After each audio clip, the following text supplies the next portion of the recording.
So ready to get started. Thanks everyone for coming in today, and thank you Dermot for hosting this talk. So my name is Dr. Yassin. I'm one of the founders of Zen Healthcare. Those of you who know us, we've got 4 sites in London. These are pharmacies, clinics and wellness centers. So this is our newest one. It's our coolest looking. It's got all the gadgets. We do things like cryotherapy, light therapy, as well as sort of standard GP services, aesthetics, functional medicine and anti-aging medicine. And we've actually been working alongside Dr. O'Flynn for many years now, over 10 years. I think the first talk you've had a chance to, opportunity to give was it in 2015, 2016? 2015. Yeah, 2015. So it's nearing 10 years now. And it's always inspiring, fascinating to listen to you speak from a wellness, anti-aging perspective. And I think you're I would say you practice what you preach. So that's so the talk today is my other hip, and I will let Dr. O'Flynn get into it. Thank you, Yazid. Thank you. Thanks everyone for coming. And yes, it was about 9 years ago we gave our first little talk back down at Feature Place at ZEN Pharmacy, and they've grown ever since. I think it's four units you have now. But I've always supported Zen from the very start because you were one of the first pharmacies to do 7 days a week, 24/7 type of delivery and great service to GPs. So Dermot O'Flynn here, GP, and just to give you an outline of this talk, it's called My Other Hip, and hip meaning healthspan investment portfolio. So I happen to have 3 hips, you all just have 2, unless you've seen this talk before. I set it off with a thing called the Wellionaires Club, just to try and make things a bit fun and a bit light about the whole idea of wellness and healthspan. I'm very into the healthspan side of things, and not so much, well, the longevity as well, of course, but the healthspan is the important bit. So, conflict of interest? Yes, absolutely conflict of interest. It's all about my health. And my plan this evening is to tell you what I do for myself, not more than to say what you should do for yourselves. Just hopefully it might inspire you with a few ideas. So yes, I have an active interest in improving my own health span. The Wellionaires Club, which we started off about 3 years ago now, I think, the Wellionaires Club. Frank Sinatra was the driving inspiration. Who wants to be a Wellionaire? The song that Frank forgot to write. So pension planning, and we're all aware of pension planning. How can I manage my pension? Have I got a SIP? Have I got an ISA? Have I got this? Have I got that? So people are often planning their pensions to get to where they want to get to money-wise when they're 65 or 70. But a lot of the time we forget about our health. And this is what I'm trying to push. I'm trying to push pension planning as in health span planning. So Dr. D, I'm your health span broker, and I've got a whole list of ideas as to what you could try and do to improve your health span. So here I'm here to sell you some advice which will cost you nothing but your attention. So it's not going to cost you anything, just have a think about what you might be able to do. So what's in your own hip? So one of the first, as I almost thought, one of the original Wellionaires is George Bernard Shaw, Irish Nobel laureate. And George was a vegetarian, lived well to 94, Nobel Prize Literature at 26, and he had a very healthy distrust of physicians. He did not trust doctors, full stop. And he wrote a lot about that. A very interesting man. And one of the first vegetarian, well, many vegetarians, but he really pushed the whole vegetarian concept early on. And lasted well into his 90s and was writing right towards the end. He had some nice little sayings. I like this one here. Use your health even to the point of wearing it out. That is what it is for. Spend all you have before you die. Do not outlive yourself. Which is a nice concept about health. This is another good one. A cigarette is a pinch of tobacco rolled in paper with fire at one end and a fool at the other. So this was way before the people realized smoking was bad for you. The sound body is the product of sound mind, which we know. And this is another hidden one. Of all the antisocial vested interests, the worst is the vested interest in ill health, which of course predicting about the arrival of Big Pharma, the vested interest in ill health, etc. So what is your health span and how do you measure? So we've got health span and we've got lifespan. I notice a lot of young people here, and this isn't so much probably for your world at the moment, but you'll pick up some tips for your parents and for your grandparents, okay? And so health span is what we're after. Lifespan is not as important, I don't believe. So we just take this here in 2018, 2020, a female English would expect to live 83 years, of which 19 years, 23% would have been spent in not good health. So very often we're living longer, but we're not living as well longer. And that's where we get back to investing early in one's health, certainly from the age of 40, 45 onwards, can definitely give us returns. So I'm going to show you what it is that I do. So these are a number of topics that we just go through this evening. The FMD and diet, sarcopenia, vitamins, sunshine, sleep hygiene, stress and relationships. So these are just a number of things that I do for my own health, and I'll just take you through them one at a time here. So fasting mimicking diet. Now this has been around since 2010 really, and it was Walter Longo in the States that got fasting mimicking diets off the ground with a lot of interesting research. I personally do it every 6 months and have been doing it now for 10 years. Some of you people here have been to Brazil, and we do a 7-day fast. And it's 800 calories a day. It's based on coconut water, herbal teas, vegetable soups, and fruits. And it's a 7-day journey. So the benefits, there are a number of different benefits that happen over that 7 days. But the one that I'm very interested in is increased stem cell activity. That really is, for me, what it's all about in a 7-day fast. And what happens to your stem cells is they go up by 20% activity for up to 3 to 4 months after your fast. So that's why I do it every 6 months. And stem cells, as you well know, are the important healing and repair cells of your body. So imagine if your system is working 20% more efficiently for at least 4 months. And if I do it twice a year, that means about 8 months of the year my stem cell activity is up. And I think that's the real benefit of doing a 7-day fast. For sure, other things happen, like we get increased autophagy and mitophagy, and that's the recycling of cells in our body. So the recycling of mitochondria get broken down faster, and the senolytic cells, the senescent cells, get removed faster after fasting. And it doesn't matter if it's a pure water fast or an 800 calorie fast. I don't believe it has to be more than, some people say you need to do it for 2 weeks, you do it for 3 weeks. I really think the benefits are really got between 7 and 10 days. I don't think you need to go beyond that, from my research of it. Weight loss, of course, is something that happens anyway. An improved insulin sensitivity, and of course, a decrease in inflammation. Okay, so your inflammatory markers go down after a 7-day fast. And that's a thing to do for anybody, really. It's 7 days of 800 calories. Of course, avoid if there's a history of an eating disorder. Easier to do it with someone else or in a group. Easier to do it in a hot place. And if over 40, my line is you should fast every 6 months. It's a maintenance intervention to slow down aging and inflammation process as you age. But when we hit 40, 45, that's when our cells start to become more senescent. And senescent means aging cells. And so that all of our tissues gain more senescence after the age of 45 onwards. And that's really the time to start investing. Okay. And always consult with a healthcare practitioner, etc., before making any changes to your diets, etc.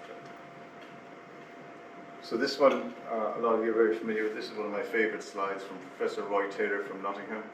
And he put this slide together in 2014. A diabetic expert and a pusher of the concept that type 2 diabetes is completely reversible. And certainly within the first 3 years of diagnosis of type 2 diabetes, this is absolutely reversible. In this case here, as you can see, it is a cross-section. This is an MRI cross-section at 3 different points in the same patient. 56-year-old male on 7 medications here, and here he's on no medications. Now this is an extreme diet. It's 600 calories a day for 8 weeks. That's not easy. But this is what happens to one's liver when you do that. So the liver changes from 32% fat to 11% fat to 3% fat. So you can see the color change just going down nicely here. And that patient who started off on 7 medications here and ended up with no medications here, lost 30 kg, no type 2 diabetes, blood pressure gone, etc., etc. And that was only 8 weeks. The problem, of course, with this is maintaining it. But this is proof of concept. It can be done. And there is a push more and more now within the NHS, and this whole idea is coming along. It's happening 10 years later after Roy Taylor published this in 2014. And so he was a big researcher at Diabetes UK, but it's amazing how long it takes for the actual information to come down. It's about 10 years it's come through. So this is a nod to our people here, Kate, who are nutritionists, who do what we call a home week. It's easy to go off to Brazil and do a 7-day fast for some of us. But for those of you that can't go that far, you can do a 7-day fast here now in the UK, and Kate will organise this to be delivered to your door. We call it the home welly. It's a 7-day fast that you can just put in your freezer and off you go. Further information about that is on the website. But it's a very interesting thing we just started to do this year, and I think it's worked very well for some of my patients so far. So the next thing to look at is, in our age, is muscle, really. It's all about muscle, muscle, muscle. And we're learning more about this whole sarcopenia concept. And let's get it. So that which is used develops, and that which is not used wastes away. This is Hippocrates. They knew this from 2,000 years ago. And so sarcopenia is one of the big issues of 50, 60, 70 years of age onwards. As we age, we lose our muscle mass, 1% per year from the age of 50 on. I personally do a number of things to try and reverse this. Blood flow restriction with Kaatsu, Pilates, gyrotonic. These are my current tricks I'm using. As I'm getting into this more and more, the whole sarcopenia thing, obviously I read and research, etc., etc. We're realizing that muscles are really interesting organs. They're an endocrine organ. They send out chemicals. There's about 600 myokines that come off active muscle, and these myokines cause all sorts of conversations around your body. We know that muscles talk to your brain, talk to your heart, talk to your kidneys, and talk to your immune systems. So when you go for a good run, you release a lot of proteins, a lot of myokines that turn off your genetic activity in different organs. So muscles are very important. And as we age and get frailer and get more sarcopenic, the whole sort of inflammatory thing brings you down. So it's all about how do you stop that? How do you reverse that? So as we said, it's an endocrine organ. Your muscles peak around 24, and then from 50 and 80 years of age, it's now 30%. It's about 1% a year from the age of 50. Muscle tissue activated release of myokines. There are about 600 different myokines, and the one I like, this example here, is irisin. It's a protein that comes off muscle, crosses your blood-brain barrier, and releases a thing called BDNF, brain neurotrophic derived factor, which basically is like a little fertilizer for your brain. So you go for your run, and you're doing your brain a good deal. So lots of research coming up in this area now, in this day and age. So yes, we're kicking the sarcopenic frailty can down the road. So it's all about getting your muscles going as you age. As I would say, I tend to do blood flow restriction with Kaatsu, which we'll see here. So it's activity. For me, it's activity. Cycling, I do cycling. I do Kaatsu, I do gyrotonic. I've given up on Pilates. That's gone now. So, but gyros is my next favorite. The geriatricians finally classified sarcopenia as a disease. And this is very important because if you don't have it classified as a disease, you can't research it. And you can't attract funds for researching. So 2016, sarcopenia, muscle loss at aging, has now become a disease. This will now give us an awful lot of new insights in the next 10 to 15 years. So physical activity, as we know, reduces cardiometabolic risk, while physical inactivity increases all of these problems. So sedentary lifestyle changes hormonal levels. It brings a decrease in the motor unit of your muscle plate. Satellite cells, this is your muscle end plate numbers, mitochondrial dysfunction, altered proteostasis, and increased inflammation. So all of these factors come together that we currently slightly understand, but sarcopenia is just not yet understood. But it seems like that as we age, we inflame more. And the word that we use is inflammaging. And inflammaging drives all of these factors. So here you can see, what can we do about it? Well, some studies were showing sedentary behavior, what happens, your inflammation goes up, body composition goes down, insulin resistance goes up. So just running, cardiovascular exercise, yes, it does some help. It brings the line here, you see? But the best is mixed exercise. What you really want is cardiovascular exercise, but you really want strength training. Strength training is very important for all of your muscles as you age. And this is shown in this graph nicely here, I think. So you pull the aging over by just putting the effort in. And that's the problem. You gotta put the effort in. And that's, you really have to do it yourself. There's no magical medicines yet, but they're coming. So this is one of my current favorites. It's called Kaatsu. I don't know if you're familiar with this, but it's all about blood flow restriction of muscles here and here. And it's found a great use in the elderly because you can get a lot of bang for your muscular buck by not overusing heavy weights, etc., etc. So Kaatsu has been around for 30 years. It's a Japanese development and it's been nicely upgraded. It works off your phone. So they've had the phone system up for the last 2 years, but it's been so popular you can't get it. The prices have doubled. It's crazy. We can't make enough. But it's a fabulous thing for the elderly. It's also used, of course, for muscle builders, etc., etc. And it's also used for people doing rehab in different formats. Okay? Kaatsu, I have no financial interest in Kaatsu whatsoever, but I think this is absolutely fabulous as to what this does. What it actually does, it cuts off your blood supply in a cyclical fashion. It opens and closes, and that has an effect on the capillary bed, which aggravates your capillary endothelial lining, which releases a whole load of anti-inflammatory markers. Nitric oxide being the big one. So I personally use this system 5 days a week, morning for half an hour, lunchtime for half an hour. And this, I'm convinced, I've been doing it for about a year, 14 months now.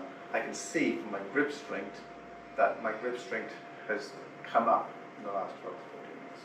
So my muscle isn't disappearing as fast as it should be. Is it too late to start? Well, that's often the line. So, 60, 50, old. You know, I hear this in my clinic all the time. So, there's no such thing as old. You know. So there's a lovely study on the 90-year-olds where they took it into homes of patients of 90 years of age and got them going. And muscle will come back if you give it the right stimulus, even at 90 years of age. And once the muscle comes back, the brain comes back a bit. And your immune system comes back a bit because they all talk to each other. All these systems talk to each other. Very feasible therapy for 90-year-olds and can lead to improvement in all aspects of physical function. This has been proven on a number of occasions. So here, look, is a cross-section of the thigh. This is an 88-year-old fit and walking.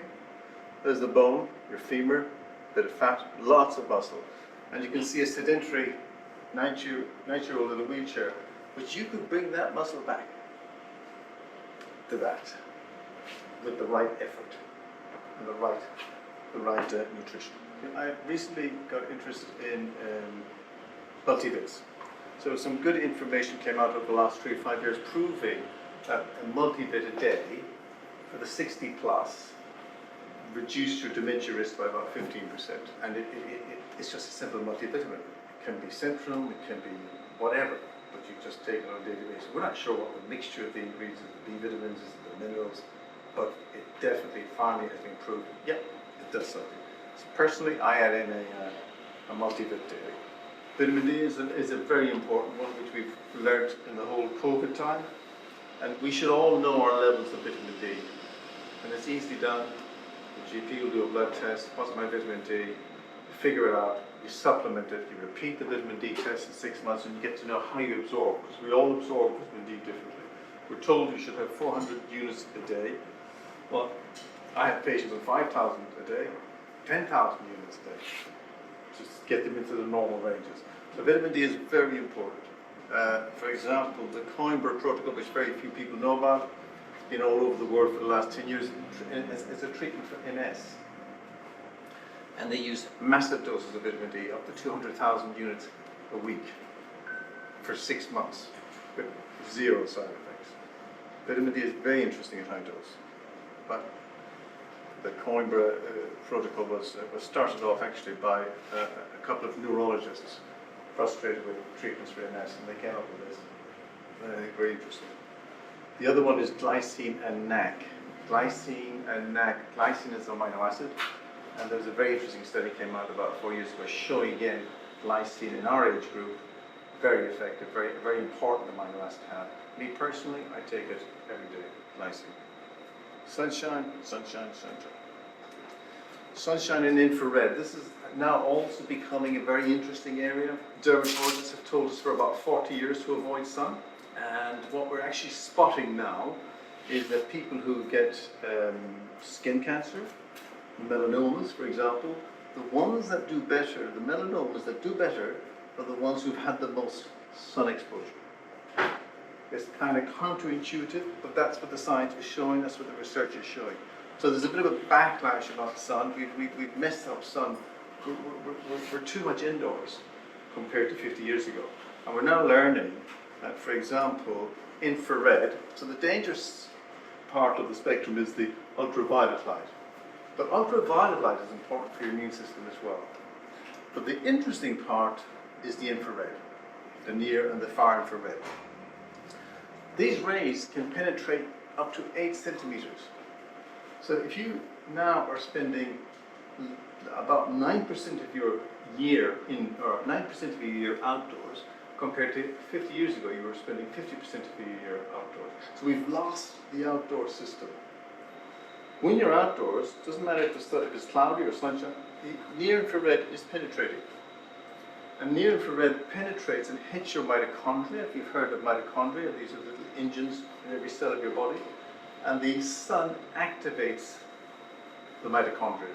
And it activates melatonin in your mitochondria. So just being outdoors, and you hear people talking about going for a walk in the green park, etc., etc. When you go for a walk in the green park, the sunshine is bouncing off the green and sending infrared into you. Okay, so infrared is very important. And it's coming out in photomodulation. There's a lot of stuff coming out now showing helpful in Alzheimer's and Parkinson's, etc. But again, it's not mainstream. But what I like about infrared, very safe. There's absolutely no harm you can do with it. Yeah, so we spoke about the penetrative nature of infrared rays and its effect on the mitochondria. It can penetrate up to 8 centimeters. So you just, put your body in the sun all the time. That'll do it. And it has many other vitamins than just vitamin D. There's more to it than activating vitamin D. Okay? And here, go back 120 years. And what they used to do in the TB days was you put the patients, they learned that the patients that were in the sunshine are the ones that did better. And so there was a push to get certain inner patients out. It's called heliotherapy. They even had a name for it, the sun therapy. Sleep is the other big one for me in this current stage. So getting one's sleep hygiene as good as you can. For me, dark room, red light devices, sound, temperature, these are all important environments. For me also personally, caffeine is the thing. Alcohol, not so much. But caffeine, yes. So I've been caffeine free for a good 20, 25 years. Some people are more sensitive to caffeine than others. There's still an ongoing argument about the benefits of caffeine, yay or nay. But I think how I see it is that some people are just sensitive to caffeine, and those are the ones that need to avoid it. Caffeine in sleep is a thing for sure. Magnesium subs, I like to use magnesium every evening. I'll use magnesium for sleep. I have a sense that it gives you a deeper sleep, and a deeper sleep is always a good thing. Melatonin, I don't personally use it, but I think melatonin is very helpful for certain people. And interesting, glycine, the amino acid glycine, in a high dose in the evening can be soporific for certain patients as well. So what I try and say is, you got to find out what works for you. So part of this talk is I'm telling you what I figured out has worked for me. And so maybe it's caffeine, get rid of the caffeine, add the magnesium, try this, try that, until you get your mixture together. and get you a good night's sleep. So yeah, the famous, the e-readers, be it the phones or the iPads, etc., we all know is disastrous. There's a very interesting trick on your iPhones you can do. You can press a few buttons and turn it into a red screen. Does anyone know that one? Seen that one? So a red screen in the evening is a good thing. So get your phone or your iPad into a red screen. Good little trick. And then of course, last but not least, stress and relationships. The loneliness story, which has just came out recently. Again, another interesting paper showing how, I thought that was fascinating. A study from Harvard showing that loneliness can increase the risk of stroke by as much as 56%, and its mortality effects equivalent to smoking 15 cigarettes a day. So loneliness has an effect on your system, like smoking, on your mortality. Very interesting. So relationship, we all know that maintaining good relationships and finding good relationships and nurturing good relationships has a huge impact on one's health. And we're seeing it in the whole neuroimmunology world more and more. We're realizing that the immune system has a huge impact on the neurological and vice versa. And that's going to be an interesting area of research. So my toolkit, as I was saying, nice to know what your blood pressure is doing for sure. In this day and age, we can all measure our own blood pressures. I like my Brompton. I check my grip strength. This is the Kaatsu system. I think, again, a very simple, safe system for people of 50 plus. And of course, getting an idea of your weight. I like to use, just having fun with office weights, but I tend to do stuff all the time, just to be as active as I can. Fidgeters live longer. So if you ever see your kids fidgeting, say, it's okay, they can fidget. So 2024, as I say, this is what I'm doing. Maybe in 2025 it will change, but anyway. So sleep, as we say, decaffeinated, the multivit for sure. Sunshine and forest green space as much as you can. Kaatsu, 20 minutes twice a day. Fasting every 6 months, I think that's vital, personally. Weekly gyrotonic, I got rid of my Pilates and I do my gyro. After dinner walk for me is very important. I like to do a 30-minute walk after dinner, about an hour after dinner. Because why? Why an hour after dinner? Because about 40 minutes to an hour after dinner, your blood sugar is going up. If you take your muscles for a 30-minute walk, those muscles suck in that blood sugar. Your blood sugar drops down, your insulin drops down, and you get a deeper sleep. Okay, so the walk after dinner is a good idea, if you eat in the evening. Some people say you shouldn't eat in the evening, but that's what I do. Daily cycling and relationships, a work in progress. Okay, so 2025 may have different things. I sort of plan to do this talk perhaps every year just for a bit of fun and to see what I change, how research changes things. Nuggets for the future. I mean, what I'm looking at personally is exosome therapy, mitochondrial therapy, and times activation therapy. So there's a lot of very interesting stuff coming down the line in 10, 20 years. And I think one really interesting one is a thing called thymus activation. So we have in our chest, we have a thing called the thymic gland, which starts to shrivel from the age of 25 onwards. And they're now figuring out ways how to reactivate your thymus in a safe, using your own components from your blood. So that's very interesting. And also exosome therapy. Exosome therapy is going to be huge, I think, in the next 10, 20 years. Exosome therapy is basically, again, it's a bit like platelet therapy, people injecting their own platelets. But they're realizing it's the exosomes. It's a whole other world of science that's fascinating is coming out. And these little packets of information you can take from your bloodstream, augment them, and shoot them back in. And they do interesting things, depends on the kind of exosomes you put back in. So that's going to be huge as well. So that's it for us. As I always say, any movement is better than no movement at all, and any fasting is better than no fasting. Thank you for coming, and thank you for listening.